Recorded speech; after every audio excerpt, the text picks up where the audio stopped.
हमारी अपनी पहचान जरूर होगी। ऐसा इसलिए क्योंकि आप सबके हौसले ये कह रहे हैं कि हम जब तक मंजिल तक नहीं पहुंचेंगे तब तक रुकेंगे नहीं। तो इन्हीं हौसलों को सलाम करके एक जोरदार ताली हो जाए आप सबकी तरफ से। इस क्रम में अब मैं अपने बीच उपस्थित एक ऐसे व्यक्तित्व को बुलाने जा रहा हूं जो आप सबका मार्गदर्शन करेंगे और आप सबको जीवन की जो कठिन राह है, जहां मंजिल तक पहुंचने में जो कठिनाइयां आती हैं, उनसे अवगत कराएंगे। एक कोट याद आता है, if you are not the part of solution then you are the problem. तो मैं चाहूंगा कि हम सब सोल्यूशन हों, प्रॉब्लम नहीं। और इसी सोल्यूशन के लिए मैं अब बुलाना चाहूंगा डॉक्टर एएन त्रिपाठी सर को, जो रीजनल डायरेक्टर हैं इग्नू रीजनल सेंटर के। प्लीज सर, एक जोरदार ताली हो जाए।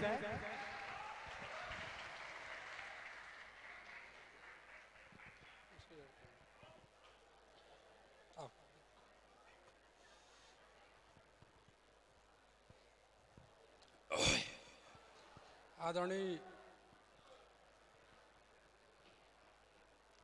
प्रोफेसर एसके सिंह जी, कुमरा साहब, माथुर साहब, इस संस्थान के एग्जीक्यूटिव डायरेक्टर डॉक्टर पंकज राजहंस, नीरज जी, यहाँ उपस्थित अन्य फैकल्टी, इंडक्शन मीटिंग में आए माइक्रोटेक के छात्र छात्राओं और विभिन्न संचार माध्यम से आए मीडिया के साथियों। कार्यक्रम शायद कुछ विलंब से शुरू हुआ है। पंकज जी का मुझे निर्देश हुआ है कि मैं संक्षेप में अपनी बात रखूं, इसलिए मैं कोशिश करूंगा कि मैं संक्षेप में ही अपनी बात रखूं। सबसे पहले जो उद्घोषक महोदय ने काशी का गुणगान किया था, तो मैं इतिहास का छात्र होने के नाते स्पष्ट कर दूं कि विश्व इतिहास का सबसे पुराना जीवित शहर कोई अगर है तो बनारस है, काशी है। इतना पुराना जीवित शहर आज कोई नहीं है। इसके समकालीन सभी शहर समाप्त हो गए, तो स्वाभाविक है कि यहाँ बहुत सारी विविधताएं होंगी, बहुत सारे महापुरुष यहाँ पैदा हुए होंगे, जिनकी चर्चा की जाए तो कई दिन लग जाए तो भी समय कम पड़ेगा। दूसरी जो यहाँ की खासियत है, जब मैं काशी हिंदू विश्वविद्यालय से इग्नू में गया, मेरी शिक्षा दीक्षा काशी हिंदू विश्वविद्यालय से हुई है, ग्रेजुएशन, पोस्ट ग्रेजुएशन और डॉक्टरेट में यहीं से किया हूँ। जब मैं इग्नू मैदान गढ़ी में गया तो हमारे एक साथी ने पूछा कि त्रिपाठी जी, हम सुनते हैं कि बनारस में लोग गाली से ही बात करते हैं। मैंने कहा कि आप एकदम सही सुने हैं, लेकिन उस गाली में जो मिठास होती है उसका आपको अंदाज नहीं है। उस गाली से संबोधित सिर्फ और सिर्फ अपनों को किया जाता है, गैरों को नहीं किया जाता है। तब जाकर के उन्हें काशी की परंपरा, काशी की संस्कृति सभ्यता का एहसास हुआ कि काशी है क्या। अब मैं विषय वस्तु पर आना चाहता हूं, क्योंकि आपका यह इंडक्शन मीटिंग है, परिचय समारोह है, और विस्तार से डॉक्टर पंकज जी ने बात की, हमारे पूर्व वक्ताओं ने कुछ तथ्य रखे। मैं एक दो बातें रखना चाहता हूं। मैं माथुर साहब की कड़ी को बढ़ाते हुए संस्कृत में एक क्रिया सिद्धि सत्वे भवति महताम नोपकरणे, कार्य की सिद्धि पराक्रम से होती है, बड़े बड़े संसाधनों से नहीं।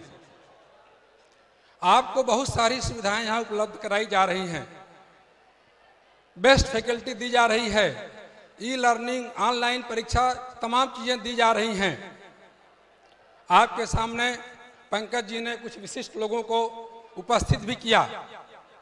इसमें मैं एक महाभारत का दृष्टांत उद्धृत करना चाहूंगा कि द्रोणाचार्य के 105 शिष्य थे, लेकिन जब चिड़िया की आंख को भेदना हुआ तो सिर्फ अर्जुन ही भेद पाए। क्यों? गुरु एक ही थे, शिष्य तो 105 थे। सवाल यह है कि पंकज जी, नीरज जी और इनकी टीम आपको क्या दे रही है, यह मायने तो रखता ही है, पर उससे ज़्यादा मायने यह रखता है आप कितनी तल्लीनता से उसे सीखने के लिए उत्सुक हैं, जानना चाहते हैं। अगर आप लेना नहीं चाहते हैं, कोई कुछ चीज़ देना चाहता है, अगर आपने अंजलि इस तरह की बजाय इस तरह से कर दी तो सब कुछ बिखर जाएगा, आपके पल्ले कुछ नहीं पड़ेगा। आज ज़रूरत है, यहाँ जब आए हैं आपके गुरुजन आपका मार्गदर्शन कर रहे हैं तो उन्हें सुने, समझें और उससे प्रेरणा लें। जो 3 यात्रियों की चर्चा की माथुर साहब ने, संस्कृत में एक श्लोक मैं उद्धृत करना चाहूँगा, बहुत पहले ये कहा गया है, उसी को इन्होंने दूसरे शब्दों में कहा, प्रारभ्यते न खलु विघ्न भयेन नीचैः प्रारभ्य विघ्न विहता विरवन्ति मध्या विघ्नैः पुनः पुनर्विप्रतिहन्यमाना प्रारभ्य चोत्तम जना न परित्यजन्ति। इसमें मनुष्य की 3 श्रेणी बताई गई है, उत्कृष्ट, मध्यम और निकृष्ट। निकृष्ट व्यक्ति कोई कार्य आरंभ ही नहीं करता, सोचता है कि इसमें ये बाधा, ये बाधा, ये बाधा, तमाम दिक्कतें हैं।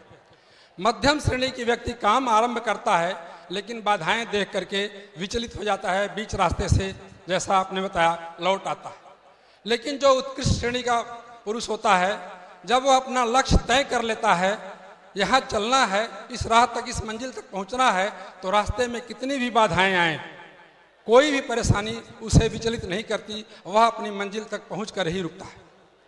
तो आपसे यही अपेक्षा की जाती है, जो यहाँ आपको संबोधित किया जा रहा है, कि यहाँ जो पिछले 14 वर्षों का इतिहास है, बहुत सारे लोग यहाँ से अपना पाठ्यक्रम पूरा किए, डिग्रियाँ लिए, बहुत सारे लोग नौकरियाँ पाएँ, लेकिन जिन 10-20 लोगों को यहाँ दिखाया गया, आपके बैच से ऐसे लोग निकले कि आगे जब परिचय समारोह, इंडक्शन मीटिंग किया जाए तो आपको यहाँ दिखाया जाए, आप मिसाल बने, तब सारा प्रयास सार्थक होगा।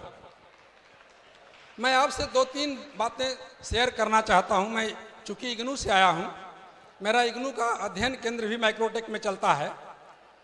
कुछ पाठ्यक्रम इग्नू के ऐसे हैं जो आपके लिए उपयोगी है, क्योंकि हमें जो बताया गया, यहाँ जो लोग BCA, BBA, BCom, BSc IT, BSc, MBA, MCA, MCom, MSc IT आदि पाठ्यक्रम में आप लोग पंजीकृत हो। इसके साथ साथ जो जॉब की बात की जा रही है, आज दुनिया बहुत तेजी से बढ़ रही है, कंपटीशन का युग है, हर पल बहुत महत्वपूर्ण है। आप कितना अधिक से अधिक ज्ञान अर्जित कर पाते हैं, कितना अधिक से अधिक डिग्री अर्जित कर पाते हैं और कितने कम समय में, यह मायने रखता है, तब जाकर के आप जिंदगी के दौड़ में आगे निकल पाएंगे। तो जो लोग यहाँ BCom, MCom, BBA, MBA, MCA वगैरह करना चाहते हैं, उनके लिए कुछ जो उपयोगी पाठ्यक्रम है, मैं विस्तार में नहीं जाना चाहता हूँ।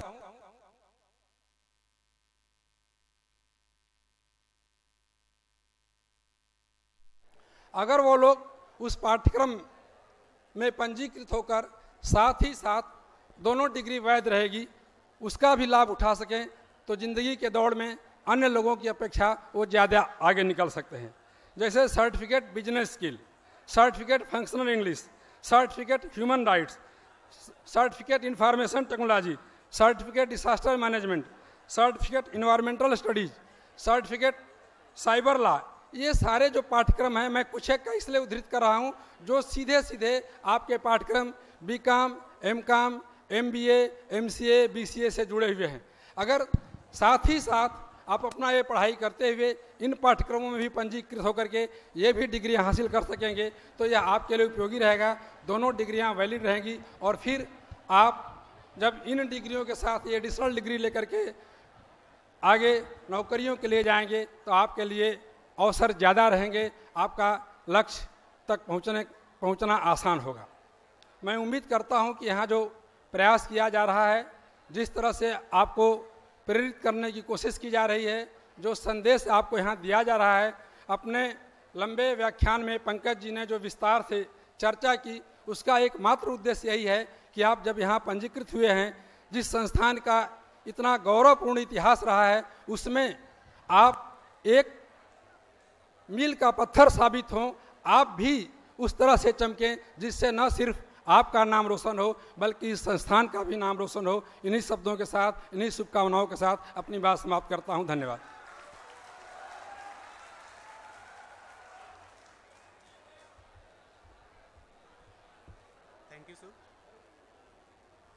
Thank you sir.